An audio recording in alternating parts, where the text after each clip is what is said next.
শোন মিনতি, আমি কোনো এতিমখানা খুলে বসিনি। এখানে এখানে থাকতে হলে বাড়ির সকল কাজকর্ম করতে হবে। এত রাতে এসেছিস বলে বাড়ি থেকে বের করে দিলাম না। বাবা বাদল, বৌমার সাথে রাগারাগি করিস নে বাবা। আমি আজই জমি ভাগ করে দিচ্ছি, তুই বরং বৌমা যেটা চায় সেটাই কর। একদিন মিনতি রান্না করছিল।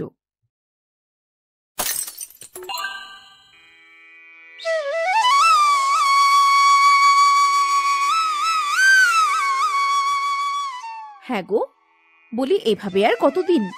আমি আর পারছি নে বাপু, আর পারছি নে আমি। এইটুকু বাড়িতে আমার দম বন্ধ হয়ে আসে।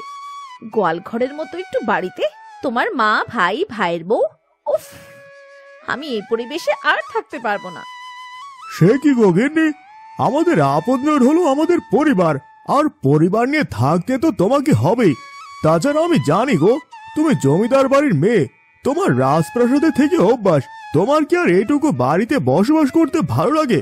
কিন্তু কি করব বলো, এছাড়া তো আর কোনো ভিটে বাটি আমার নেই গো যেখানে তোমাকে রাখবো। একটু কষ্ট করে মানিয়ে নাও না গো, মানিয়ে নাও।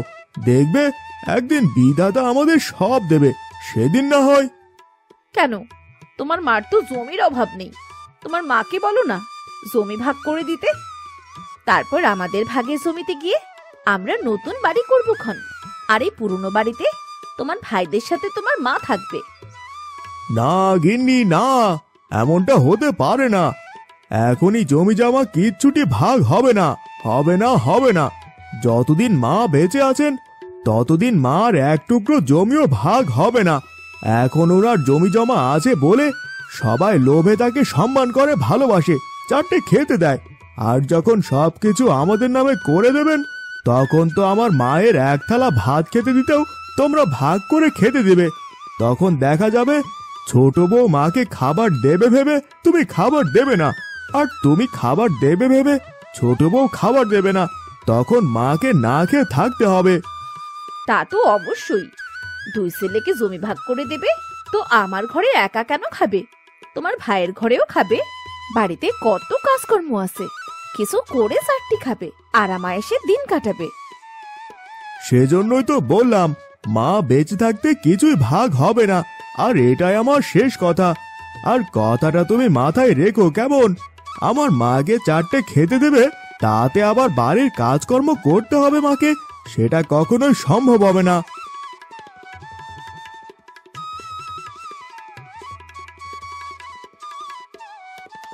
ও দিদি, দিদি কি করছো গো? আমার চুলে একটু তেল দিয়ে দেবে দিদি। হ্যাঁ, আমি নাকি ওনার চুলে তেল দিতে যাব? কোথাকার কোন নবাব নন্দিনী রে তুই, যে আমি তোর চুলে তেল দিতে যাব? সত্য সব, আমার এত যত্নে রাখা নখ নষ্ট হয়ে যাবে যে। আমাকে হুকুম করছিস? জানিস আমি কোন বাড়ির মেয়ে? আমার চুলে তেল দেবার জন্য আর আমার যত্ন নেবার জন্য তিনটে কাজের বুয়া আছে, আর সেই আমি কিনা তোকে তেল দিয়ে দেব? ঠিক আছে দিদি, আমি না হয় মাকে বলি গো আমার চুলে একটু তেল দিয়ে দিতে। আমি না আমার চুলে একা একা তেল দিতে পারি না গো।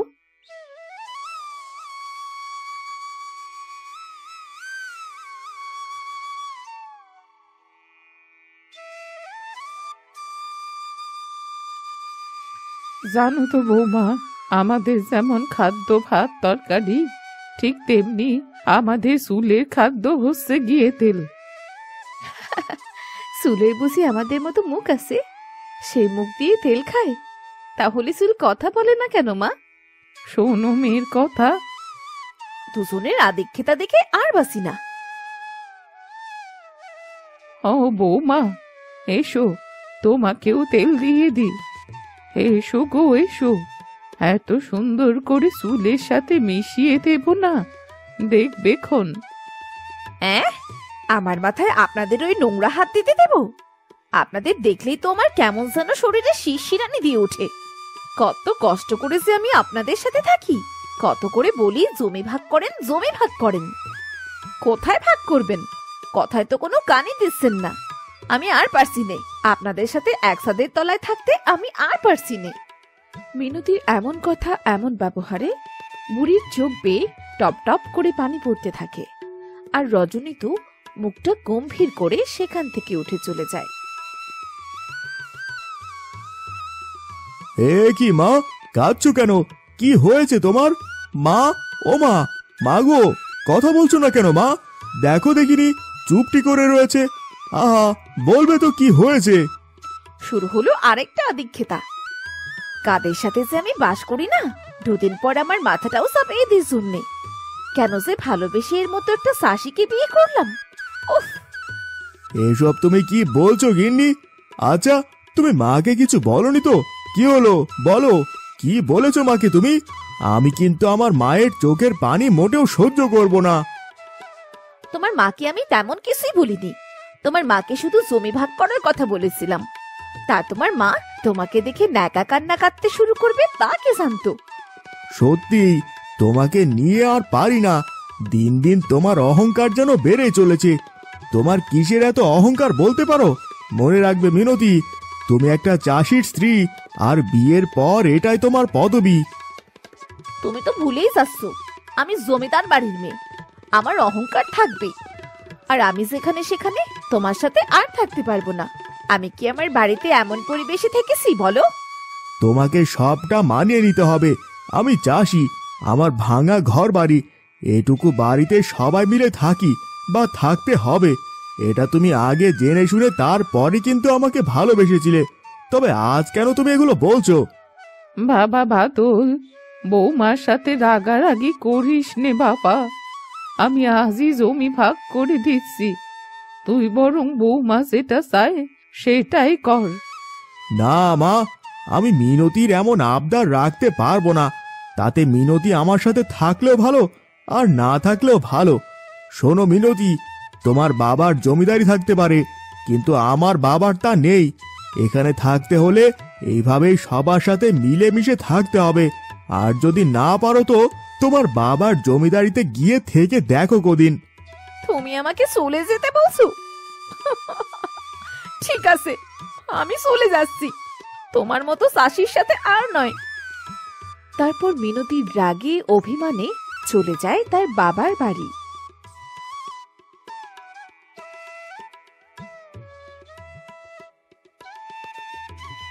এই কি বাবা, তুমি এগুলো কি করছো? বাড়িতে তো কত কাজের লোক রয়েছে এগুলো করার জন্যে। মা মিনতি, তুই এসেছিস মা? তোর ভাই সকল জমি জমা লিখে নিয়েছে, তারপর বাড়ির সব কাজের লোকদেরকে বের করে দেয়, আর বাড়ির কাজকর্ম আমাকে দিয়েই করিয়ে নেয়। সেসব কথা থাক মা, তা তুই হঠাৎ করে এলি, কোনো সমস্যা হয়নি তো?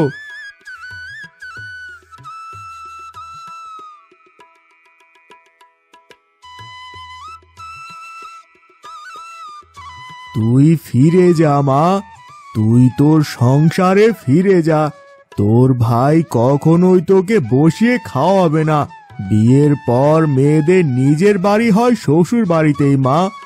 এই বাড়ি তোর ভাইয়ের, সে কখনোই তোকে আশ্রয় দেবে না। এখানে থাকলে আমার মতো খেটে খুঁটে খেতে হবে। তুই ফিরে যা মা, যা মা যা। হ্যাঁ বাবা, তাই যাবো। আমি আমার ভুল বুঝতে পেরেছি বাবা, আমি আর কখনো আসবো না। আমি নিজের বাড়িতেই থাকবো বাবা।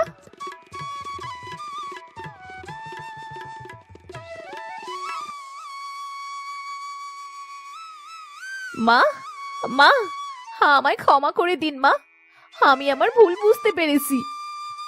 মা তোমাকে ক্ষমা করলেও আমি তোমাকে ক্ষমা করব না মিনতি। তুমি বেরিয়ে যাও এখান থেকে। তোমার মতো অহংকারী বউ আমার লাগবে না।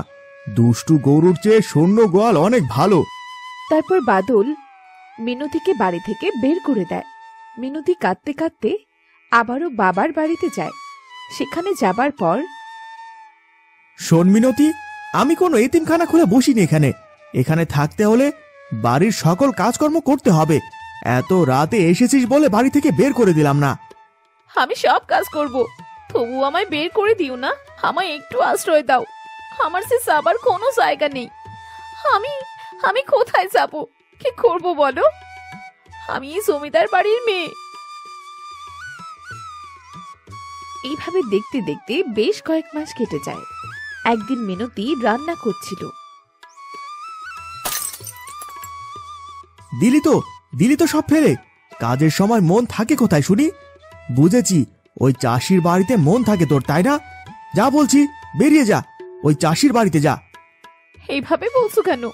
সে চাষি হোক বা অন্য কিছু, সে আমার স্বামী হয়। এতই যখন স্বামী ভক্তি, তাহলে কেন কেন আমাদের এখানে পড়ে রয়েছিস? যা না, যা, স্বামীর বাড়িতে যা। আমি আমি কেন যে অহংকার করতাম, এখন আমি কি করব? যাবো, আমি আমার বাড়িতেই যাব, আমার স্বামীর বাড়িতেই যাব। আমি ছোট হোক যেমনই হোক, ওটা আমার স্বামীর বাড়ি, আর স্বামীর বাড়ি মানে আমার বাড়ি। সবাই ওখানে আমায় কত ভালোবাসতো, আর আমি সবসময় তাদের সাথে। ঠিক তখনই সেখানে বাদল চলে আসে। মিনতি, এই মিনতি, কোথায় তুমি? তোমাকে নিয়ে যেতে এসেছি মিনতি। যাবে না তুমি আমার সাথে আমার ওই ছোট্ট রাজপ্রাসাদে? যাবো, আমি যাবো গো, আমায় নিয়ে চলো। আমি আমার ভুল বুঝতে পেরেছি গো। মেয়েদের বিয়ের পর স্বামী ছাড়া আর কেউ আপন হয় না গো, আর কেউ ভালোবাসে না। যাক, তুমি তোমার ভুল বুঝতে পেরেছো, আমি তাতেই খুশি গো। তা তুমি কি এখনো চাও আমার মার জমি জমা ভাগ করে আমার ভাগেরটা আমি লিখে নেই, আর আমরা আমাদের মাকে রেখে আলাদা বাড়িতে থাকি? না গো না, সেসবের দরকার নেই। আমরা যেখানে থাকবো, মাও সেখানেই থাকবে। সবাই একসাথে মিলেমিশে থাকবো আমরা। এই না হলে আমার গিন্নি।